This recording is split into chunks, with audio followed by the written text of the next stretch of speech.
ရမလေးပဲခေကြီးတုံးဆိုင်ရတဲ့ကိုကလည်းကန်ပြီးပါရဲ့ပတ်စံနာဒီကြီးကျူတုံးပွဲစတာဟာအကျေ ITC function ရဲ့ဒီစမနာမငါကနာကရန်ကြတူဘောခေါခံလို့ကြောရှောက်ကန်လေးစံကြီးကျူပဲရှောင်းနေမငါကပေါ်ကူနာကြီးကွာရမကမုန်နာကြောတာငိုင်းဒီကြီးကျူတုံးပွဲစတာတူတဲ့ထားอันเดียมันตุ่นนะอันเดียจีว่าเนี่ยมากำพับโบเร่อันเดียยงจีจุดหัวเลยนะเนี่ยเรื่องเด็กๆกำลังไปชัดไล่ๆนะอุณายงแพร่โซชกันอยู่ไหมแต่นี้น้ำมึงกาดิเซงเนี่ยปวดจะจุบ้าไปชมที่นั่นเนี่ยชื่อว่าเมียนคูคนงามโจเมียนคูที่จังหวัดนะแต่นี้บูบีมีอะไรยงจีชิ้นสุดมาจะมาดูเสร็จแล้วจะมาดูยงจีชิ้นขี้แรงโอ้เปลี่ยนบีมาสิ่งที่สิ่งที่บุญญาด้วยชีตุจันเช็คกุชิวสวากันอยู่ป่ะเนี่ยเที่ยวเขาอยากจะขัดจีเลี้ยงเนี่ยติมใช่ป่ะเนี่ยโอ้อีตีละมีโอดารุติโนดีแต่สิ่งยุยติโนบูบีกูเปิดดอกพิอาดขินชาวราพิอาไปจอมุดพี่กูวินสามีเจ้าติโนจินเสียผูกงาตุนตินซีนชงเป็ดเช็ดดูน้าทำจ้าล้องามาท่าโตสกัดในติโนดีติมตุยยาไอ้เหี้ยมันเลยอะงามาท่าดีใจติโนพิอาดขินชาวราพิอาพิญญาจอรุกูสาวชาวใจโมดีจันเช็คกูชีพปีมาดีนี่จะมารู้แต่มาห้องจะมาป่าเลยจะมารู้ยังบูบีอยู่ที่ตรงนี้จ้องแต่ไม่ได้มาป่าเลยอยู่ที่ตรงนี้จ้องเนี่ยดีนี่จะมารู้ยังบูบีอยู่ที่ตรงนี้ลูกเปียวรู้ยังเลยตาตนาบิวเสียรีเย่อยู่ที่จีนจ้องนี่กูจะมารู้แบบปีมาสื่อสารจีอ่ะအဲ့တော့ဒီတမန်ကျမ်းစာကိုကြည့်မယ်ဆိုရင်ဒါဟာဣတိလမျိုးသားတွေမျိုးတွေကိုဖျားသခင်ကဂတိတော်ထားတဲ့ခါနန်ပြည်ကိုသူတို့ဝင်စားသွားရမယ့်အချိန်ဖြစ်တဲ့အတွက်ကြောင့်ဖျားခင်တွင်တင်တာဖြစ်တယ်ဒီအကြောင်းအရာတွေကိုကျမတို့ home cell မှာအစဉ်အဆက်ကျမတို့ဒီဟာကို Bible study လုပ်သွားတဲ့အတွက်ကြောင့်ဒါအသေးစိတ်ကျမတို့မပြောတော့ဘူးသူတို့လိုက်နာရမယ့်အချက်သူတို့လိုက်ရှောက်ရမယ့်အချက်တွေသူတို့ရှောင်ရမယ့်အချက်တွေအများကြီးရှိတယ်အဲ့တော့သူတို့ဘလို့ကြင့်ကြပြီးနေထိုင်သွားရမလဲဆိုတဲ့ပြည့်ညက်ချက်တွေကိုဖျားခင်ပေးခဲ့တာဖြစ်တယ်အဲ့တော့ဖျားခင်ရဲ့ပြည့်ညက်ချက်ကျမ်းစကားဆိုတာကျမတို့အသိမသွင်းရအောင်ဟာဒီမှာတော့ဒါလေးငါတို့နည်းနည်းထည့်လိုက်ရင်ကောင်းမယ်ထင်တယ်ကျမတို့လုပ်လို့ရဒါကတော့အများများနေတယ်အဲ့ဆိုဒီထက်တစ်ခုလောက်ကျမတို့နှုတ်ရအောင်ဆိုမှကျမတို့လုပ်လို့ရအဲ့တော့ဖျားခင်ပေးထားတဲ့အကြောင်းအရာဒီကျမ်းစာအားလုံးဒီပြည့်ညက်ချက်အားလုံးကိုကျမတို့စောင့်ရှောက်ရမှာဖြစ်တယ်အဲ့တော့ဓမ္မဟောင်းကျမ်းကိုကြည့်မယ်ဆိုရင်ဖျားသခင်ရွေးချယ်တဲ့သူတွေကလွဲပြီးကျတဲ့လူတွေကဖျားကိုတည်ရွေးတဲ့အချိန်မှာဖျားခင်ဘသူ့ကိုရွေးလဲဓမ္မဟောင်းမှာသာသနာပြုဆရာဆိုဓမ္မဟောင်းကျမ်းမှာမရှိဘူးဖျားခင်ကတိုက်ရိုက်လူကိုရွေးချယ်တယ်တိုက်ရိုက်သူအုပ်ချုပ်တယ်တိုက်ရိုက်စကားပြောတယ်အဲ့တော့ဖျားခင်ဘသူ့ကိုရွေးချယ်လဲအာဗြဟံကိုရွေးချယ်တယ်အဲ့တော့အာဗြဟံကလွဲပြီးတော့ကျန်တဲ့သူတွေဖျားကိုမတည်ဘူးလို့ပြောလို့ရတယ်အဲ့ဒီအချိန်မှာနတ်ဖျားတွေအများကြီးကိုသူဥပယ်တဲ့အချိန်လေးဖြစ်တယ်အဲ့တော့ဖျားရွေးချယ်တဲ့လူတွေကလွယ်ကျန်တဲ့လူဖျားမသိအဲ့တော့အာဗြဟံကိုသူ့ရဲ့လူမျိုးတော်တွေဖြစ်ဖို့သူရွေးချယ်တယ်သူဂတိပေးတယ်သူ့ရဲ့လူမျိုးလို့သူတတ်မှတ်တယ်အဲ့တော့အာဗြဟံဣဇက်ယာကုပ်တွေဟာဣတိယလူမျိုးတွေရဲ့ယုံကြည်ခြင်းရဲ့ဖခင်တွေဖြစ်တယ်သူတို့ရဲ့ဘိုးဘေးပေါ့သူတို့ရဲ့ဘိုးဘေးယုံကြည်ခြင်းတွေဖြစ်တယ်အဲ့တော့သူတို့ကဒီဘိုးဘေးတွေရဲ့ယုံကြည်ခြင်းကိုကြည့်ပြီးမှသူတို့ရဲ့ယုံကြည်ခြင်းကိုသူကတိဆောက်ခဲ့တယ်ဘယင်တွေကိုပဲကြည့်ဘသူ့ကိုပဲကြည့်ကြားစာမှာအမြဲတမ်းပါတယ်ဘသူတွေဟာဘိုးဘေးတွေရဲ့ယုံကြည်ခြင်းကိုလိုက်တယ်ဘသူကတော့ဘိုးဘေးတွေရဲ့ယုံကြည်ခြင်းကနေတွေးဖြစ်တယ်အမြဲတမ်းဒီဘိုးဘေးတွေရဲ့ယုံကြည်ခြင်းဆိုတော့စံတစ်ခုအနေနဲ့ထားပြီးမှသူအမြဲတမ်းအဲ့လိုတတ်မှတ်တယ်ပေါ့နော်ဘယင်တွေကအစအားလုံးအဲ့တော့ဒီသမတိကာလကိုလေကျမတို့ပြန်ကြည့်မယ်ဆိုရင်ဒီသမဟောင်းကဒီယုံကြည်ခြင်းတွေကိုသူတို့ယူဆောင်လာပြီးမှသူတို့သာသနာပြုတဲ့အချိန်မှာဒါကိုပဲသူတို့စံအနေနဲ့သူတို့တတ်မှတ်ပြီးတော့သူတို့ဥပမာပြုတယ်လို့ပြောလို့ရတယ်အဲ့တော့ဓမ္မဟောင်းကျမ်းမှာပါတဲ့ဒီအာဗြဟံရဲ့အကြောင်းကိုဓမ္မသစ်မှာဘယ်လိုဖော်ပြထားတယ်ဆိုတော့ကျမတို့ပြန်ပြီးလေ့လာကြည့်အောင်လို့ရောမအခန်းကြီး၄ငယ်16ကနေအဆုံးထိကျမဖတ်ချင်ပါတယ်16မှာဂတိတော်သည်ပြည့်ညတ်တရားနှင့်ဆိုင်သောအမျိုးအနွယ်တို့၌ပြည့်စုံတည်တာမကအာဗြဟံ၏ယုံကြည်ခြင်းတရားနှင့်ဆိုင်သောသူတို့၌ပြည့်စုံလျက်အာဗြဟံ၏အမျိုးအနွယ်အပေါင်းတို့၌ဂျေဇုတော်ကြောင့်ဖြောင့်မတ်ရာသို့ရောက်စေခြင်းဟာယုံကြည်ခြင်းတရားကိုသာအမိပြု၍ရောက်နိုင်၏လို့ပြောတယ်အဲ့တော့ဂတိတော်ထားတဲ့ပြည့်ညတ်တရားနဲ့ဆိုင်တဲ့အမျိုးအနွယ်လို့ပြောတယ်အဲ့တော့ဒီပြည့်ညတ်တရားကိုလိုက်လျှောက်တဲ့သူတွေကဂျေဇုတော်ကြောင့်လို့သူတို့ဖြောင့်မတ်ခြင်းကိုရောက်တယ်ဂျေဇုတော်ကြောင့်မလို့ဖြောင့်မတ်ခြင်းကိုရောက်ပေမဲ့ ကျမတို့ဘာကိုအမိပြုရတယ်ယုံကြည်ခြင်းကိုကျမတို့အမိပြုရတယ်ယုံကြည်ခြင်းတရားကိုဒါအမိပြု၍လို့ပြောတဲ့အတွက်ယုံကြည်ခြင်းတရားကိုအမိပြုတဲ့လူတွေကဖြောင့်မတ်ခြင်းတရားအကြောင်းကျေးဇူးတော်အကြောင်းဖြောင့်မတ်ရာကိုရောက်တယ်အဲ့တော့၁၉မှာငါဒီတင့်ကိုလူမျိုးအများတို့၏အဘဖြစ်စေဤဟုကျမ်းစာ၌လာသည်နှင့်အညီထိုအာဗြဟံဒီကတေလွန်သောသူတို့ကိုရှင်စေတော်မူထသောမဖြစ်သေးသောအရာတို့ကိုဖြစ်သောအရာကဲ့သို့မှားထားတော်မူသောဖျားခင်ကြီးဟုသောကိုယ်တိုင်ယုံကြည်သောဖျားရှိတော်၌ခတ်သိမ်းသောသူတို့၏အဘဖြစ်သည်တဲ့ဒီမှာကျမ်းစာလာသည်နှင့်အညီလို့ပြောတာဟာအဲ့ဒီကျမ်းစာဆိုဓမ္မဟောင်းကျမ်းကိုပြောတာဓမ္မတိကျမ်းမှာပါတဲ့ကျမ်းစာလာသည်နှင့်အညီဆိုတာအားလုံးကဓမ္မဟောင်းကျမ်းကိုပြောချင်တာဖြစ်ပါတယ်အဲ့တော့ကျမ်းစာမှာလူမျိုးအားလုံးရဲ့အဘဆိုပြီးမှသတ်မှတ်ထားတဲ့အာဗြဟံရဲ့ယုံကြည်ခြင်းရဲ့အာဗြဟံရဲ့ယုံကြည်ခြင်းဖျားရဲ့ရှိမှာခတ်သိမ်းသောသူတို့၏အဘလို့ပြောတယ်အဲ့တော့အာဗြဟံဟာဣတိလလူမျိုးတွေရဲ့အဘပဲမဟုတ်ဘူးခတ်သိမ်းသောသူဒီနေ့ကျွန်တော်အားလုံးရဲ့ယုံကြည်ခြင်းရဲ့ဖခင်ဖြစ်တယ်လို့အငယ်ဆက်ခရီးမှာဖော်ပြထားတယ်ဆက်ရှိမှာတင်ဤအမျိုးအနွယ်သည်ထို့သို့ဖြစ်လိမ့်မည်ဟုသောဗျာဒိတ်တော်အတိုင်းမိမိသည်လူအများ၏အဘဖြစ်မည်ဟုမျှော်လင့်စရာအကြောင်းမရှိဘဲလျက်ယုံကြည်၍မျှော်လင့်၏ယုံမှားသောစိတ်နှင့်ကင်း၍ဖျားခင်၏ဂတိတော်ကိုတွေးတောခြင်းမရှိယုံကြည်ခြင်းအားကြီးသဖြင့်ဖျားခင်ကိုချီးမွမ်း၍ဂတိထားတော်မူသောသူသည်ဂတိတော်အတိုင်းတတ်နိုင်တော်မူသည်ကိုစိတ်ဆွဲလန်းလေ၏ထို့ကြောင့်သူ၏ယုံကြည်ခြင်းကိုသူ၏ဖြောင့်မတ်ခြင်းကဲ့သို့မှတ်တော်မူ၏တဲ့အဲ့တော့18 19 20 21 22အထိဖတ်မယ်ဆိုရင်ဖျားခင်တို့ဗျာဒိတ်ထားတယ်လူအမျိုးတို့ဤအဘဖြစ်မယ်လို့ပြောတဲ့အချိန်မှာ तू ကမျော်လင့်စရာအကြောင်းမရှိဘဲရဲ့ယုံကြည်၍မျော်လင့်၏တဲ့19မှာပါလဲ तू အသက်တရားကြော်နေပြီတဲ့အသက်တရားကြော်ရင်ဘလို့လုပ်ပြီးကလေးရလဲစီးပညာရလဲကလေးမရနိုင်ဘူးဘာသိပ္ပံပညာအနည်းရလဲ तू ကလေးမရနိုင်မျော်လင့်ချက်တုံညာဖြစ်နေတယ် तू ပြောတယ် तू ဟာအသေးပဲတဲ့ तू ဇနီးဆာရာရဲ့ဝမ်းကလည်းတဲ့အသေးပဲတဲ့ဘာပြောအသက်အရန်ကြီးနေပြီမျော်လင့်ချက်လုံးဝမရှိတော့တဲ့အချိန်မှာဖခင်ရဲ့ဂတိကို तू ပါလဲယုံကြည်၍မျော်လင့်လေ၏တဲ့ तू ယုံကြည်ပြီးမှ तू မျော်လင့်နေတယ်ယုံမှားတဲ့စိတ်နဲ့กินတယ်လို့ပြောတယ်ပြီးတော့ပြန်လဲတွေးတောခြင်းမရှိဘူးဟာဖြစ်မှဖြစ်ပါမလား तू ဘယ်တော့မှနှခါပြန်မတွေးဘူးဖခင်ဂတိတော့ဂတိပေးတဲ့ तू ဟာဂတိထားတော်မူလို့ तू ဒီဂတိတော်တိုင်းတတ်နိုင်တော်မူတယ်အဲ့တော့ तू ယုံကြည်တဲ့အတိုင်းပဲ तू ကလေးရတယ် तू ကလေးဤဆက်လို့နာမည်ပေးတယ် तू ကလေးအရွယ်ရောက်လာတဲ့အချိန်မှာဖျားခင်ရစ်ပူစော်ဖို့သူ့ကိုတောင်းတယ်ရစ်ပူစော်ဖို့တောင်းတဲ့အချိန်မှာယုံမှားသောစိတ်နဲ့ तू ကင်းတယ် तू တွေးတောခြင်းမရှိဘူးသူ့ကလေးကို तू ခေါ်သွားတယ်ရစ်ပူစော်ဖို့ဒါမဲ့ तू သူ့ရဲ့ဂျုံနေရောက်ကိုအဲ့ဒီတောင်းအောင်မှာ तू ဘာမှားခိုင်းလဲငါတို့ပြန်လာမယ်လို့ तू ပြောထားတယ်ငါပြန်လာပြီလို့ပြောဝီဆိုတဲ့စကားကိုတုံးထားတယ်ဘာကြောင့်လို့လဲသူ့ရဲ့ယုံကြည်ခြင်းဟာဂတိထားတဲ့ဖျားခင်ဟာဂတိအတိုင်းပဲသူ့ကိုပေးမယ်လူမျိုးကြီးဖြစ်စေမယ်ဆိုတဲ့ဂတိမှာ तू ဘာဖြစ်လဲစိတ်ဆွဲလန်းတယ်အဲ့ကြောင့်လို့ငါတို့တာဖတ်နှစ်ယောက်စလုံးပြန်လာရမယ် तू ဒါကို तू သိနေတယ်အဲ့ဒီအတိုင်းပဲ तू ယုံကြည်တယ်အဲ့လိုပဲ तू တောင်း तू ခေါ်သွားတယ်ဟိုရောက်သွားတယ်သူ့ရဲ့ယုံကြည်ခြင်းတိုင်းပဲ तू သွားတယ်ဖျားခင်ပြင်ဆင်ပေးတယ်ရစ်ကောင်နဲ့သူတို့ညောင်ရစ်ပူဆိုပြီးမှပြန်လာရတယ်အဲ့တော့ဒါဘာပြောချင်လဲဒီနေ့ကျမတို့ရဲ့ယုံကြည်ခြင်းဟာဒီအာဗြဟံယုံကြည်တယ်လို့ယုံမှားခြင်းမရှိဘဲနဲ့မျော်လင့်ချက်မရှိတဲ့အချိန်မှာယုံကြည်ပြီးတွားလိုက်ရင်ဒီနေ့ကျမတို့အပြစ်ကြောင့်မလို့တည်ရမယ့်နေရာမှာကျမတို့တည်စရာမလိုဣဇက်တို့တည်စရာမလိုအဲ့လိုပဲကျမတို့ဒီနေ့တည်စရာမလိုအဲ့တော့ဣဇက်အတွက်ပြင်ဆင်ထားတဲ့ရစ်ကောင်ရှိတယ်လို့ကျမတို့အတွက်သခင်ယေရှုဆိုတဲ့ရစ်ကောင်ကကျမတို့အတွက်အသေးခံမှာဖြစ်ပါတယ်အဲ့တော့ဘုရားသခင်ကိုတော်တိုင်ကသူ့ရဲ့ယုံကြည်ခြင်းကိုစံတတ်တာဖြစ်တယ်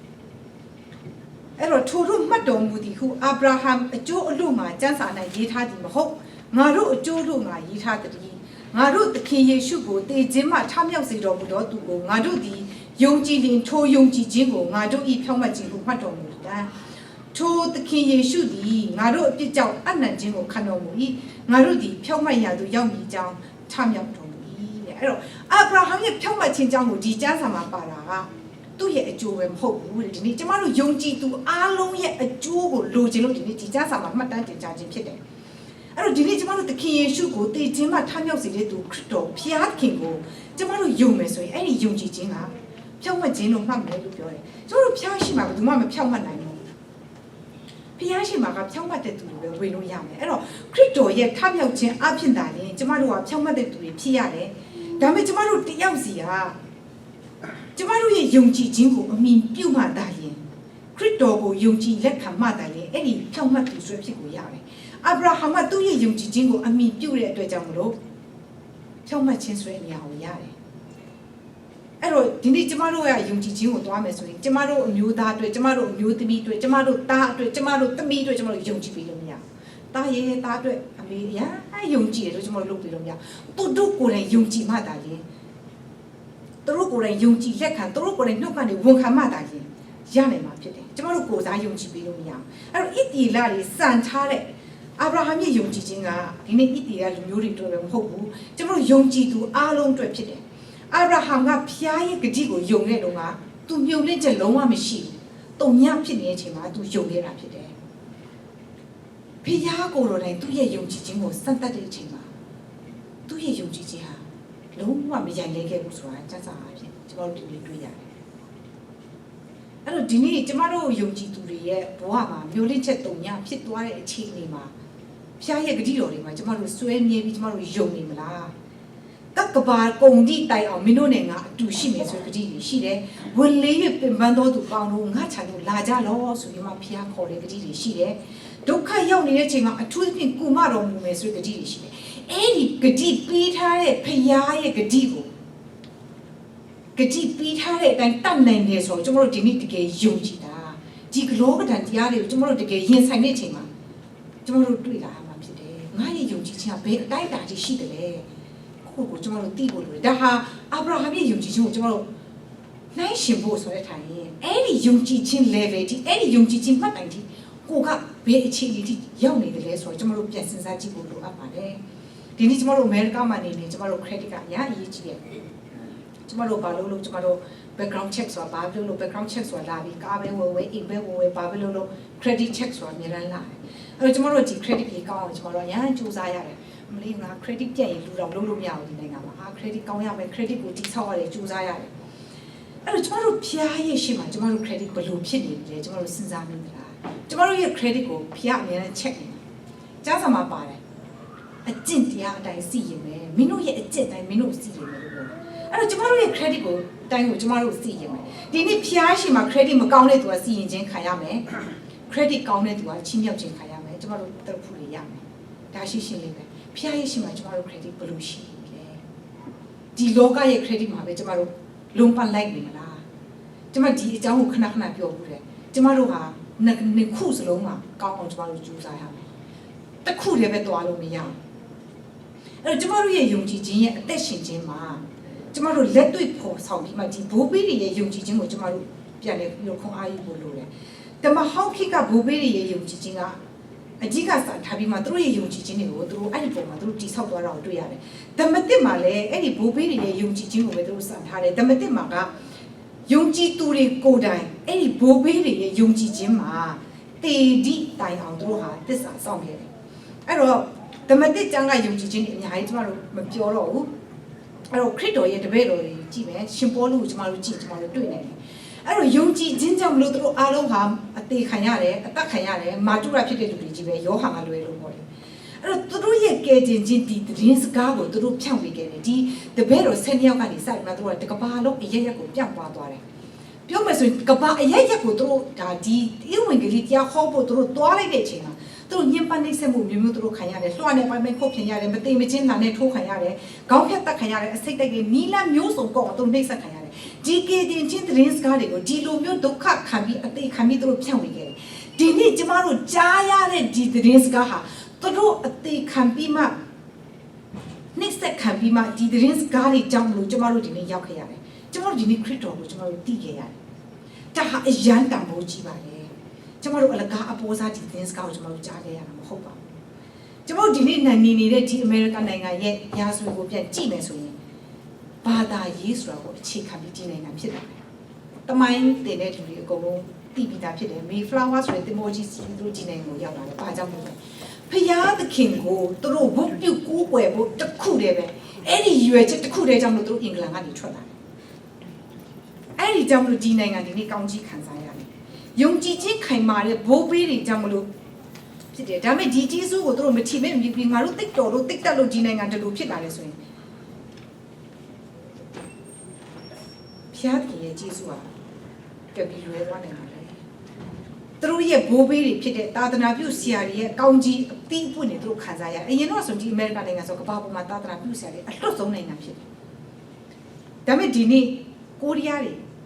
ကမ္ဘာအရရက်ကိုသူတို့အရသာသနာပြုတွေလွတ်တယ်အားကြောင့်မလို့ဒီနေ့ကိုရီးယားတွေနိုင်ငံကိုကြည့်မယ်ဆိုဘုရားခင်ကောင်းကြီးအများကြီးခံစားရတယ်မြင်ရတယ်ဒီနေ့သူတို့ရဲ့ထုတ်ကုန်ကိုပဲကြည့် Samsung ကိုပဲကြည့် Kia ပဲကြည့်ဟိုကျမတို့မျိုးသမီးတုံးတဲ့ cosmetic ပဲကြည့် fashion မှာပဲကြည့်ဒီကိုရီးယားကိုမမှီလာတော့ဘူးပြောမယ်ဆိုရင်သူတို့ကိုပဲကိုကပြန်ပြောကြည့်ပြီးမှပြန်လိုက်လို့ရတယ်ဒီဟာဘာကြောင့်လို့လဲသာသနာပြုတဲ့နိုင်ငံဆိုတာဘုရားရဲ့ကောင်းကြီးခံစားရတဲ့နိုင်ငံဖြစ်တယ်အဲ့တော့ကျမတို့မြန်မာနိုင်ငံကို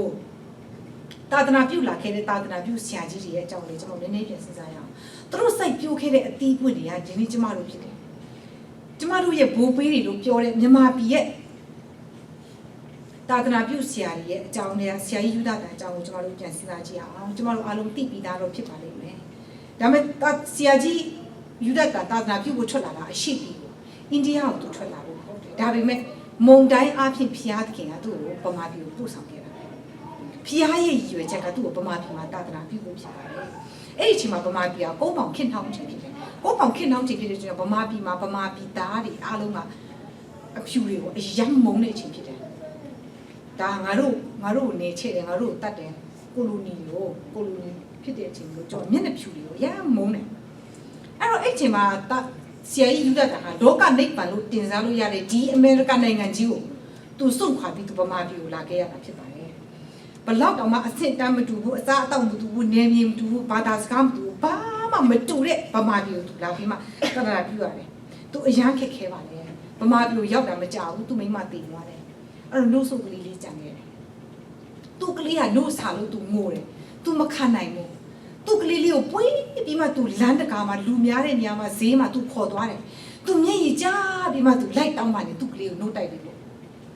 အမေတွေတွေ့တိုင်းနှုတ်တိုက်နေတဲ့အမေတွေတွေ့တိုင်းသူတတ်တဲ့စကားနဲ့သူပြောပါလိမ့်မယ်သူမျက်ရည်ကျပြီးသူကလေးလေးတည်တော့မယ်နှုတ်အရမ်းဆာနေတယ်နှုတ်တိုက်ပေးပါဒါပေမဲ့မျက်နှာဖြူကိုမုန်းတဲ့ဗမာပြည်သားတွေဘယ်သူမှသူကလေးကိုနှုတ်တိုက်ခဲ့ကလေးလေးကအဲ့မှာငတ်ပြီးတည်သွားတယ်လူသားတယောက်နေနေပဲစဉ်းစားကြည့်မယ်ဒါသူ့အတွက်အကြီးမားဆုံးထုံးတဲ့ချက်တစ်ခုဖြစ်ခဲ့တယ်သာသနာပြုဖို့ဖျားအတွက်လာတယ်မိမလည်းတည်တယ်ကလေးလည်းတည်တယ်ဘလောက်တောင်မှကြီးမားတဲ့မုံတိုင်းသူ့ဘဝမှာသူကြုံခဲ့တယ်လူသားဖြစ်တဲ့အတွက်ကြောင့်သူတရားရာခိုင်နှုန်းသူချိခိုက်မယ်သူနာကျင်ခဲ့မယ်ဒါပေမဲ့သူဖျားရဲ့ဂတိတော်တွေမှာသူယုံမှတန်တရားမရှိခဲ့ဘူးသူနှစ်ခါပြန်မတွေးခဲ့ဘူးသူပြန်မစဉ်းစားခဲ့ဖျားခင်ကသူ့ကိုနောက်ထပ်စတိကြောက်ပြန်ပြီးပါလေသူ့ကိုအင်းဝလက်မယွန့်ထောင်ပို့တယ်လက်မယွန့်ထောင်ဆိုတာဗမာတမိုင်းမှာကြည့်မယ်ဆိုရင်အယမ်းကိုအရက်စစုံလို့ပြောလို့ရတယ်ထောင်လို့ပြောလို့ရပါတယ်အဲ့ချိန်မှာသူ့ကိုဖနှက်မပါဘူးဒီအောင်ပင်လေကနေသူ့ကိုကျိုးနေချီပြီးသူ့ကိုခေါ်သွားတယ်ဖနှက်မပါတဲ့ဒီလောက်နေပူကျဲကျဲမှာသူခြေတုံးလုံးနဲ့ရှောက်ခဲ့ရတယ်သူ့၆တွေအကုန်ကွဲပြီးမှသူသွေးတွေထွက်ခဲ့ရတယ်အဲ့ဒီအင်းဝလက်မယွန့်ထောင်ထဲမှာရှိတဲ့ချိန်မှာသူ့၆ကိုပြောင်းပြန်ကျိုးနေသူ့ကိုချီထားတယ်သူ့မိမသူ့လာတွေ့တယ်ဘာယူခဲ့ပြီလဲသူ့အတွက်ကောင်းအောင်ယူခဲ့ပြီလေအဲ့ကောင်းအောင်ထဲမှာပါကျန်းစာအုပ်ပါအဲ့ဒီထောင်ထဲမှာနေရင်းနဲ့ဒီနေ့ဒီတမကျန်းစာအုပ်ကိုသူပါတာပြန်ခဲ့တာဖြစ်ပါတယ်အဲ့တော့ကျမတို့ဒီကျန်းစာအုပ်ကိုဖတ်တာကျမတို့အဲ့ဒီကျေးဇူးကိုတတိယကိုလိုတယ်အဲ့ဒီယုံကြည်ခြင်းကိုကျမတို့ဘဝအတွက်တည်ဆောက်ဖို့လိုတယ်ဒီနေ့ခေတ်မှာဘာသာပြန်တဲ့ဆရာတွေအများကြီးရှိတယ်ဘာသာပြန်တဲ့လူတွေအများကြီးရှိတယ်ဝတ္ထုရေးတဲ့လူတွေအများကြီးရှိတယ်သူတို့တက်တောင့်တက်တာနဲ့သူတို့အိမ်မှာနေတယ်တချို့ဆိုဟိုတယ်မှာသွားပြီးမှသူတို့ဘာသာပြန်တယ်စားမယ်တောက်မယ်သူတို့အများကြီးတက်တောင့်တက်တာနဲ့သူတို့လုပ်ခဲ့ရတာဒီနေ့ကျမတို့ဒီကျန်းစာကိုထောင်ထဲမှာဖတ်တာပြန်တယ်ညင်ပန်းနှိမ့်ဆက်ခံပြီးမှကျမတို့ကိုပေးခဲ့တယ်ဘလောက်တန်ဖိုးကြီးတယ်သူဟာဒီမြန်မာကျန်းစာအုပ်ကိုပဲဘာသာပြန်ခဲ့တာမဟုတ်ဘူးဆရာကြီးယူဒတန်လုပ်ခဲ့တာကြည့်မယ်ဆိုရင်ဗမာပြည်ရဲ့ဗကြမဦးဆုံးမြန်မာအင်္ဂလိပ်အပိဓာန်သူပြန်ခဲ့တယ်ဒီနေ့ထိကျမတို့ဗမာပြည်မှာသုံးနေတယ်နောက်ပိုင်းသူများတွေဘလောက်ပြန်သူပြန်ခဲ့တာဒီနေ့ထိကျမတို့ပြန်ကြည့်နေတာမြန်မာပြည်ရဲ့ပထမဦးဆုံးပုံနှိပ်ဆက်ဆိုတာသူပဲတည်ထောင်ခဲ့တာဖြစ်တယ်။အဲ့ဒီအချိန်မှာအင်္ဂလိပ်တွေနဲ့နန်းတွင်းတွေရဲ့ကြားမှာစကားပြန်လို့တယ်။သူဟာဗမာစကားကိုလည်းတတ်တယ်။အဲ့တော့သူ့စကားပြန်လို့ဖို့သူ့ကိုခေါ်တယ်။တစ်နှစ်ကိုစကားလေးပေါင်း9000ပေးဖို့ခေါ်တယ်။9000ဆိုတာအဲ့ဒီခေတ်မဟုတ်ဘူးဒီခေတ်အထိအရန်တောင်ပို့ကြည့်နေတယ်။ဒါပေမဲ့သူဘာပြောလဲ။ကျွန်တော်ဗမာပြည်ကိုလာတာပတ်စံရှာဖို့မဟုတ်ဘူး။ကျွန်တော်သာသနာပြုဖို့လာတာဖြစ်တယ်။သူငင်းခဲ့ပါတယ်။ကျွန်မတခါတရားဟောတော့ကလည်းပြောဘူးတယ်ဗမာပြည်မှာသာသနာပြုဆရာတွေမလာခင်တော့ဆေးရုံမရှိဘူးကြောင်မရှိဘူး နန်းတွင်းကမင်းကြီးမင်းသားတွေပဲပညာသင်ခွင့်ရှိတယ်သာသနာပြုဆရာတွေရောက်လာတဲ့အချိန်မှာဗမာပြည်မှာဆေးရုံတွေရှိလာတယ်ကျောင်းတွေရှိလာတယ်ကျမ transformation နဲ့ပတ်သက်ပြီးဟိုတော့ကပြောပြီးဗမာပြည်ဟာပြောင်းလဲသွားတယ်သာသနာပြုဆရာတွေရောက်တဲ့အချိန်မှာဘာဖြစ်လဲကျမတို့ကိုစာသင်ပေးတယ်ဆေးကုကိုကျမတို့လုပ်ပေးတယ်ဆရာကြီးယူတတ်တာဟာကျမတို့ယုံကြည်သူအတွက်ပဲမဟုတ်ဘူးမြန်မာပြည်ရဲ့ကျေးဇူးရှင်လို့ကျမတို့ပြောလို့ရပါတယ်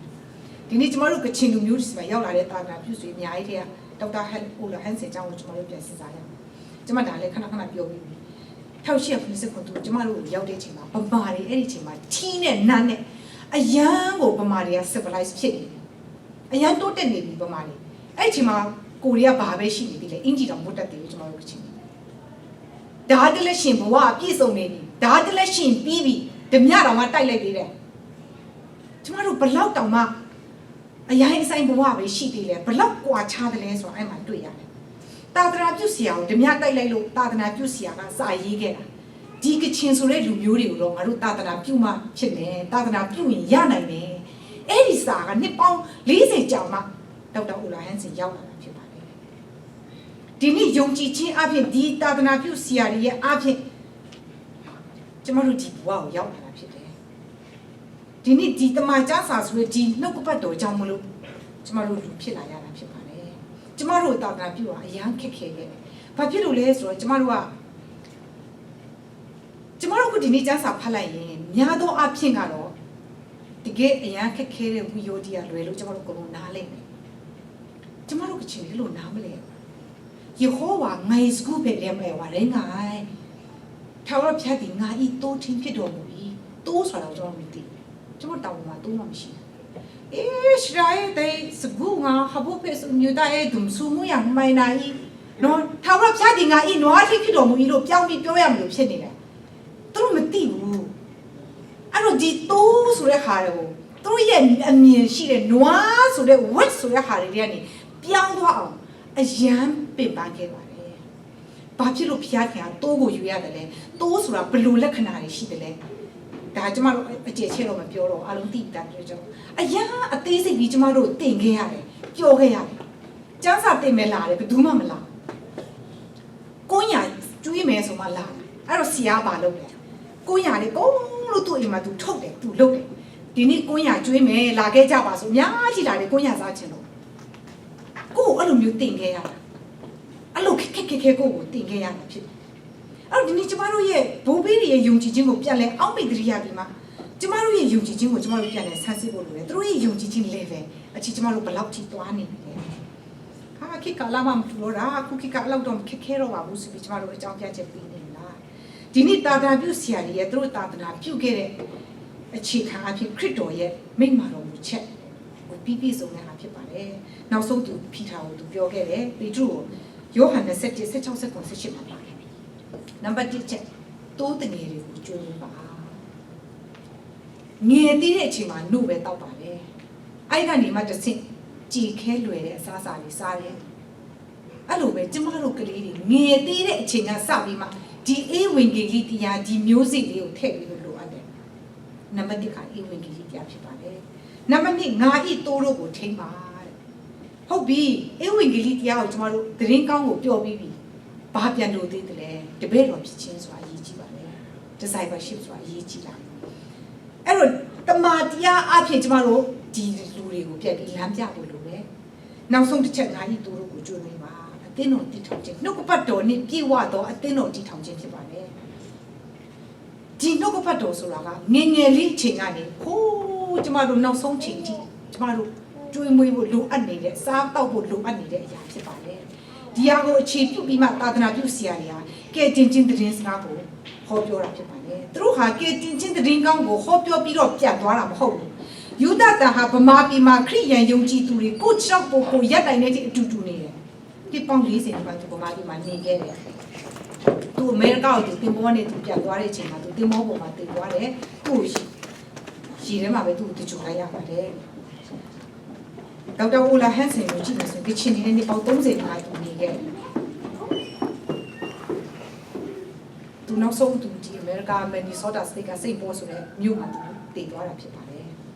အဲ့တော့သူတို့တာသနာပြုတ်နေတဲ့လူမျိုးတွေကိုသူတို့ဟာ ဘက်စုံကနေဖွင့်ဖြိုးတိုးတက်လာအောင်သူတို့စ조사ခဲ့တဲ့လူတွေဖြစ်ပါတယ်ဒီသာသနာတွေကိ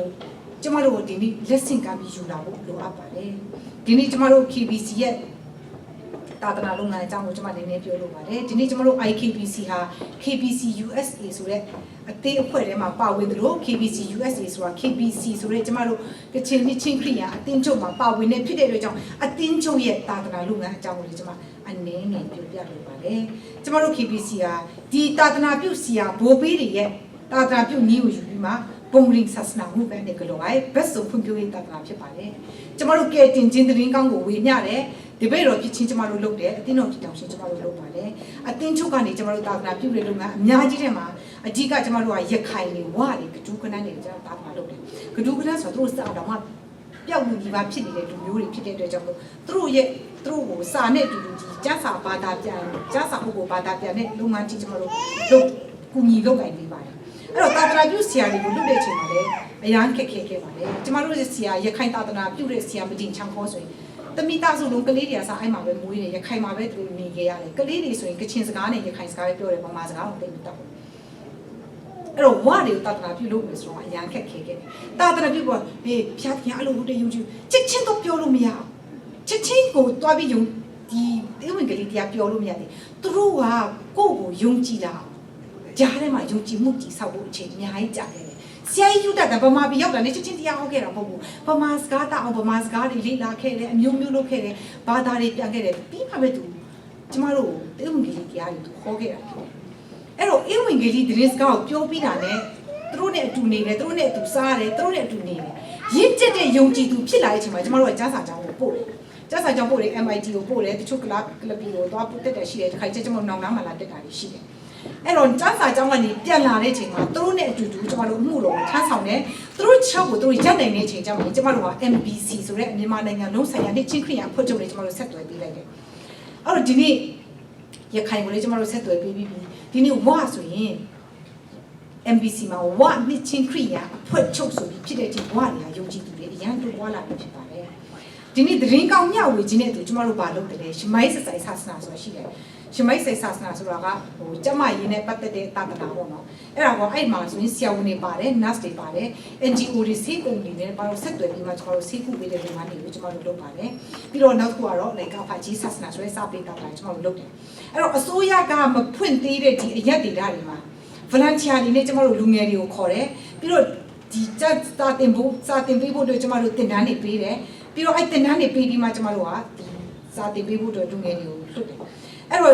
ဒီအတင်းချုပ်အနေနဲ့လုပ်တဲ့ဟာပဲလားအဲ့တော့အတင်းတော်တစ်ခုချင်းစီလိုက်ကျမတို့လုပ်တာဘာတွေရှိလဲ sister church အနေနဲ့ရန်ကုန်အတင်းတော်ဆိုလည်းသူတို့လုပ်နေတာရှိတယ်မြစ်သားရှိတယ်ရွှေမြင်သားတွေရှိတယ်တောင်ဥက္ကလာပါပဲသူတို့လုပ်တယ်ကျမတို့မန္တလေးတွေဆိုရင်စကိုင်းရှိတယ်တပိတ်ကြီးရှိတယ်မိုးမိတ်ရှိတယ်အဲ့တော့ကိုနဲ့နီးစပ်ရမှာကျမတို့သာသနာရေးပြုရတယ်ဒီနေ့ကျမတို့ IKBC ရဲ့ sister church အနေနဲ့ကျမတို့ Louis V ရှိတယ် Owens ပေါ်လို့ရှိတယ်တဘောအဖြစ်အဲ့တော့ကျမတို့ကဒီဘိုးဘေးတွေရဲ့ယုံကြည်ခြင်းမှတ်တိုင်မှာယုံကြည်တဲ့အရာမှာကျမတို့လုတ်တွေ့ကျွတ်သွားခြင်းခရစ်တော်ရဲ့နှုတ်ထွက်စကားအဖြစ်နှုတ်ကပတ်တော်အဖြစ်ကျမတို့ပြန်လဲလက်ဆင့်ကမ်းသွားခြင်းဖြစ်တယ်ဒီနေ့ကျမတို့ရောကိုယ့်ရဲ့နောင်လာနောက်သားတွေကို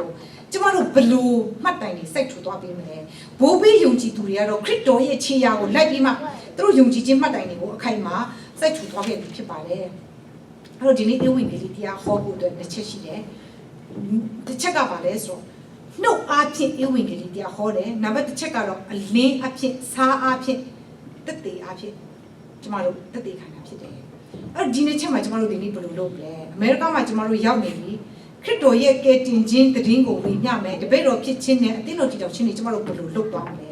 ကျမတို့ဘဝဝင်ကျမှာအဖြူတွေမဲတွေပဲတွေအများကြီးရှိကျမတို့ဘယ်လိုပြောမလဲနံပါတ်1ကျမတို့ဘာအခက်ခဲစကားအခက်ခဲရှိတယ်နံပါတ်2ဥပဒေအရာကျမတို့ပြောလို့မရတယ်အများကြီးရှိကျမတို့ဘယ်လိုလုပ်လဲဟေရှာယ43စနစ်မှာတင်တို့ဒီငါဤတက်တည်ဖြစ်ကြတယ်ကျမတို့ရဲ့အသက်ရှင်ခြင်းအပြင်သာသူများတွေကဖျားခင်ကိုမြင်ဖို့ဖြစ်တယ်ခရစ်တော်ရဲ့ချစ်ချင်းမေတ္တာကိုကျမတို့အပြင်သူများတွေမြင်ဖို့ဖြစ်ပါတယ်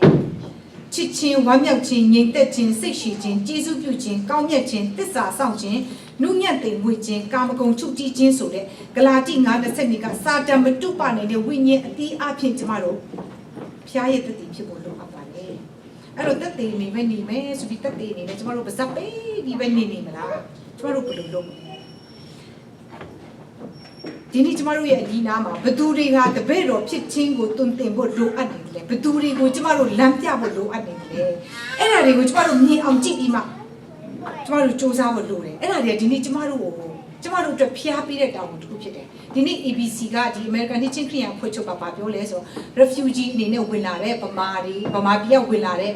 ကချင်နေကရင်နေချင်းနေကြောင်းမလို့တဲ့ဒီနေ့အမေရိကမှာရှိတဲ့အမေရိကန်အသင်းတော်တွေအများကြီးနိုးထလာတယ်လို့သူတို့ပြောတယ်။ဒါဟာဗမာပြည်ကနေဝင်ရောက်လာတဲ့ကျမတို့ယုံကြည်သူတွေရဲ့မှတ်တိုင်တစ်ခုဖြစ်တယ်။ဒီနေ့ကျမတို့သားသမီးတွေကိုဒီယုံကြည်ခြင်းအမွေပေးဖို့ကအရေးအကြီးဆုံးဖြစ်တယ်။ကျမအရှိပိုင်းမှာပြောပြီးပြီ။ကျမတို့သားသမီးတွေကျမတို့ကိုယ်စားယုံကြည်ပေးလို့မရဘူး။အဲ့တော့ဒီနိုင်ငံမှာလောက်ယုံကြည်ခြင်းအရာမှာစုံစမ်းထောက်ရှင်းပြီးမှတာဒီနိုင်ငံပဲရှိတယ်။ယုံကြည်ခြင်းမခိုင်မာတဲ့သူဆိုရင်ဒီပြက်ထဲမှာပါတော့ဖို့အရန်လွယ်တယ်။ကျမအရန်ခင်တဲ့တကယ်ကြီးရှိတယ်။ငငယ်လေးတဲ့အရန်ခင်ခဲ့တယ်။သူကယုံကြည်ခြင်းမှာလည်းအရန်ယုံကြည်တယ်။ဒါပေမဲ့သူနိုင်ငံခြားရောက်တော့သူဂေးဖြစ်သွားတယ်ကျမပြော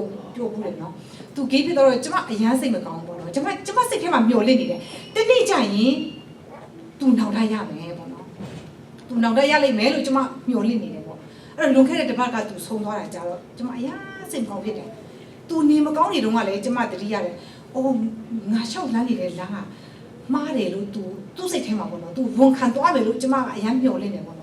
့သူဆုံးတော့ကျမနေလို့ကိုမရဘူးသူနောက်ဆုံးချိန်မှာသူဘလို့ဖြစ်သွားပြီလဲပေါ့နော်ကျမစိတ်ထဲမှာအဲ့ဒါစဉ်းစားန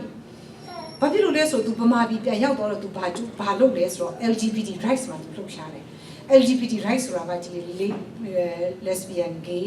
bisexual နဲ့ transgender လို့ပြောတော့ယောက်ျားချင်းချင်းမိန်းမချင်းချင်းယောက်ျားရောမိန်းမရောပြီးတော့လိင်ပြောင်းထားတဲ့လူတွေအတွက်သူကလှုပ်ရှားတဲ့ဗီဒီယိုပေးတော့ထွက်တယ်ဖျားသားသမီးတိုင်းအားလုံးဗီဒီယိုညီများအခွင့်အရေးရဖို့ဆိုတော့ပြင်လဲထုတ်တယ်အဲ့ဒါသူဘယ်သူတွေနဲ့လှုပ်ရှားလဲဆိုဒီအမေရိကက LGBT rights လှုပ်ရှားတဲ့ခရစ်ယာန်အသင်းတော်ခရစ်ယာန်ဓမ္မဆရာတွေနဲ့အတူတူလှုပ်ရှားတယ်ဒီလှုပ်ရှားတဲ့လူတွေအကုန်လုံးကကျမ်းစာတွေကြောင့်ဆင်းပြီးသားလူတွေဖြစ်တယ်အဲ့တော့ကျွန်တော်တို့ဘယ်လိုပြောမလဲဘယ်လိုတော့လုပ်မလဲအဲ့တော့ကေတင်ကြီးကိုကျွန်မဘာတရိရလဲဆိုတော့ကျွန်မ calm ဆိုတဲ့ဟာကိုကျွန်မစောင့်နေတာအော်သူလာရင်သူနဲ့တွေ့ရင်အဲ့လိုပြောမှာမဟုတ်ဘူး you have to go ကျမတို့သွားရမှာကျမတို့ပါဇက်ကဖွင့်ရမှာကျမတို့ကသွားပြောရမှာဒီနေ့တာပြုဆရာတွေကိုကြည့်လိုက်သူတို့ကကျမတို့စီမှာလာခဲ့တာဒီနေ့ကချင်နေဗမာတွေချင်းနေကရင်နေစီမှာလာတဲ့တာပြုဆရာသူတို့လာခဲ့တာကျမတို့လာဖို့သူတို့စောင့်နေတာမဟုတ်ဘူးအဲ့လိုသာစောင့်နေကျမတို့ဒီနေ့ခရိယံဖြစ်လာမှာမဟုတ်ဘူးသူတို့ကကျမတို့စီလာခဲ့တာကျမတို့လည်းဒီနေ့သွားရတယ်ကျမတို့ကတခါကြရင် calm လာဖို့စောင့်နေတယ်ဘယ်လိုလုပ်မလဲဒီနိုင်ငံမှာမလွယ်ဘူးစာရမဏကဘယ်ကလာလဲတဲ့ဖျားဆရာပဲလာတာပဲဟုတ်တယ်တဲ့ဖျားဆရာပဲလာအဲ့တော့တဲ့လူတွေကကောင်းမကောင်းဆိုလူတွေတိတင်လားမတိတင်ဘူးလားတဲ့တိတင်တာဟောတဲ့ကောင်းတယ်မကောင်းဘူးဆိုအေးလူတွေတိတင်တယ်အဲ့ဒီကောင်းတယ်မကောင်းဘူးဆိုတာကဖျားကြောင့်မလို့မဟုတ်ဘူးတဲ့စာဒမာနကြောင့်မလို့လူတွေကတိရတာအဲကြောင့်စာဒမာနကလူတွေရဲ့ကျေးဇူးရှင်ပဲအဲ့လိုတရားဟောကျွန်တော်တို့ဘယ်လိုလုပ်ကျမတို့ကလေးတွေတရားဟောစာဒမာနကိုဟီးရိုးထားတဲ့အတင်းတော်ရှိကဲခရိယယုံကြည်သူတွေမတ်တက်ရပါတယ်မတ်တက်ရတော့တနတ်တဲ့အကုန်လုံးပြတ်တက်လိုက်တယ်ဘယ်လိုကြောင့်လဲဒီနေ့ကျမတို့သားသမီးတွေကိုစစ်မှန်တဲ့ဖျားရဲ့ကဲတင်ချင်းတရင်ကောင်းကိုဒီနေ့ကျမတို့မဝေငှဘူးဒီနေ့ကျမတို့ဗဇက်ပိတ်နေစာရမဏကသူ့ရင်ပူအောင်ဟောသွားလိုက်ကိုကတော့ခိုင်ကြကိုကလေးကိုလေနီးနီးကရှာကိုကလေးလိုပဲထင်တယ်ကိုကလေးလို့ထင်တော့ကိုစိတ်ကြိုက်ပဲကိုဆုံးမတယ်ကိုစိတ်ကြိုက်ပဲကိုပြောတယ်ဖျားကိုလည်းအားနာရမယ်ဖျားရဲ့ကလေးတွေပါဖျားကျမတို့ကိုပေးထားတဲ့အမွေတွေဖြစ်တယ်ဖျားရဲ့စိတ်တိုင်းကြကျမတို့ပြောဖို့လိုအပ်တယ်ဖျားရဲ့ကလေးတွေကနမတိကျမတို့ဘု து ကိုကြည့်တယ်မိဘဖြစ်တဲ့ကျမတို့ကိုယဉ်ကြည့်တယ်တပည့်တော်ဖြစ်ချင်းမှာကျမတို့မိဘတွေကဘလောက် good discipleship ဖြစ်နေပြီလေကျမတို့ကစံနမူနာထောက်စံနမူနာပြဖို့လိုအပ်တယ်ဖျားရဲ့မျက်နှာကိုကျမတို့ကြည့်ဖို့လိုအပ်တယ်အဲ့တော့ကျမတို့ကလေးတွေတယောက်စီဟာစစ်မှန်တဲ့ယုံကြည်သူတွေဖြစ်လာတဲ့အခါမှာအသင်းတော်တည်ထောင်ခြင်းဆိုတာအလိုလိုပြည့်စုံသွားမယ်လို့ကျမယုံကြည်တယ်အသင်းတော်ဆိုတာကျမအဆောက်အဦကိုဆိုလိုတာမဟုတ်ဘူးဒီအသင်းတော်ကိုယုံကြည်သူသားသမီးတွေကဆက်လက်ပြီးတည်ထောင်သွားမယ်ဆိုတာကိုကျမဆိုလိုချင်တာဖြစ်ပါတယ်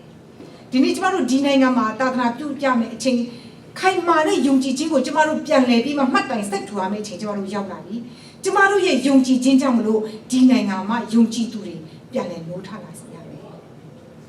ဒါဟာကျမတို့ဖျားပေါ်မှာကျမတို့တစ္ဆာစောင့်ခြင်းဖြစ်တယ်လို့ ဘိုးဘေးတွေရဲ့ယုံကြည်ခြင်းမှတ်တိုင်ကိုကျမတို့မိအောင်လိုက်ခြင်းပဲဖြစ်ပါတယ်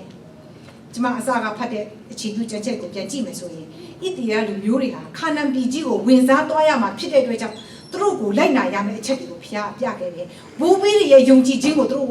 ကြည်ပြီးမှသွားဖို့ပြောတယ်ဒီနေ့ကျမတို့ဟာကောင်းကင်နိုင်ငံကိုပို့ပြပြီးသွားနေတဲ့လူတွေဖြစ်ပါတယ်ဒီကိုသွားနေတဲ့လူတွေဖြစ်တဲ့အတွက်ကြောင့်ကျမတို့ရဲ့ယုံကြည်ခြင်းတွေကိုလည်းကျမတို့ပြန်ပြီးမှဆန်းစစ်လို့လိုအပ်ပါတယ်ဘိုးဘေးတွေရဲ့ယုံကြည်ခြင်းမှာကျမတို့ရဲ့ယုံကြည်ခြင်းတွေညော့နေလားဗျာအဲ့တလောက်ဘိုးဘေးတွေရဲ့ယုံကြည်ခြင်းကြီးမားခဲ့လို့ဒီနေ့ကျမတို့ရဲ့ယုံကြည်ခြင်းတွေဒီနေ့ကျမတို့ဖျားကိုတည်လာရတဲ့အရာတွေဖြစ်တယ်ဒီနေ့ကျမတို့ယုံကြည်ခြင်းတွေတဖြည်းဖြည်းနည်းလာရင်နောက်လာနောက်သားတွေပို့ပြီးနည်းသွားမှာပေါ့ကျမတို့ဒီယုံကြည်ခြင်းတွေကိုကျမတို့ပြန်ပြီးခိုင်မာပြီးလုပ်ရပါတယ်နောက်ဆုံးအနေနဲ့ကျမအပိတ်ချန်ချက်တွေနဲ့ရောမန်တစ်စခုကိုဖတ်လို့ပါတယ်ဖြောက်မှတ်တော်သူဒီယုံကြည်ခြင်းအပြင်အသက်ရှင်နေပြီဟိုကျမ်းစာလာဒီနေ့ယုံကြည်ခြင်းနဲ့တည်တော်ဖျားခင်ဤဖြောက်မှတ်ခြင်းတရားဒီယုံကြည်ခြင်းကိုလိုပါအေဝံဂေလိတရားအဖြစ်အခြေရှာရရှိဒီနေ့ကျမတို့ရဲ့ယုံကြည်ခြင်းကိုအေဝံဂေလိတရားအဖြစ်ကျမတို့တက်တည်ပြဖို့လိုအပ်ပါတယ်ကျမတို့ကိုသာသနာပြုခဲ့တဲ့ယုံကြည်ခြင်းရဲ့ဘိုးဘေးတွေတမန်ကျမ်းစာကယုံကြည်ခြင်းရဲ့ဘိုးဘေးတွေမာတုရဖြစ်ခဲ့တဲ့လူတွေရဲ့ယုံကြည်ခြင်းကိုကျမတို့ဆင်ခြင်နှလုံးသွင်းပြီးမှကျမတို့ရဲ့ခိုင်မာခြင်းယုံကြည်ခြင်းမှတ်တိုင်တွေကိုစိုက်ထူပြီးမှကျမတို့သာသနာတော်မြတ်မှာပါဝင်ဆက်ကကြပါစို့တိုင်တာတော့ကြားရတဲ့ရုပ်စတိုင်းကိုဖျက်ပြီးကုန်ကြပါစို့